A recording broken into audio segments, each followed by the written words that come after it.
благодарам председателе, почитувани колеги, почитувани медиуми, колешке Лидија Петковска. Со внимание го слушав ова ваше излагање и морам да признам дека со еден голем дел од забелешките јас се согласувам.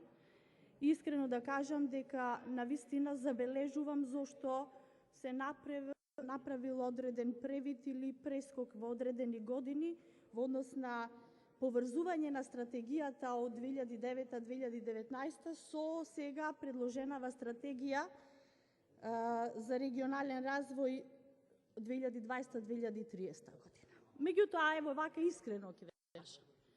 Дали вие во реализацијата на стратегијата која што представува одредена рамка од 2009 до 2019 препознавате дека се сторило нешто за равномерен регионален развој? Доаѓаме од иста изборна единица. Ќе направиме една компарација, споредба, како се развиваа општините Охрид, Струга, Дебрца, Вевчани. Ево овие 4 да ги земеме во предвид. Во периодот додека беше на власт, ВМРО ДПМН сите пари се истурија во Скопје. И Скопје 2014 му го зеде замавот и развојот на сите други општини.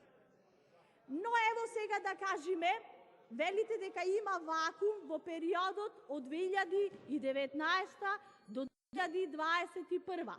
Сега дискутираме значи за стратегијата која што во меѓувреме доживеала вакуум.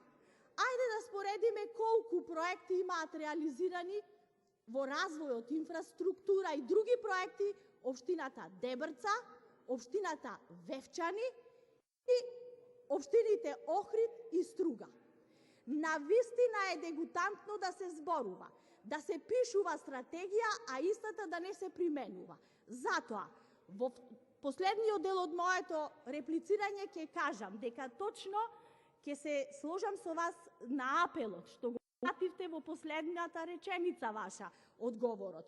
Почитуван заменик министер за локална самоуправа, бидете доследни во онаа програма што ја имате зацртано и во стратегијата која што треба да се реализира во периодот 2021-2031 година. Бидете доследни во тоа дека секоја локална единица си има своја специфика, си има свој различен развој и негувајте ги сите, посебно руралните во кои што и тамо треба луѓето да живеат на достоинствен начин на живење. Ви благодарам.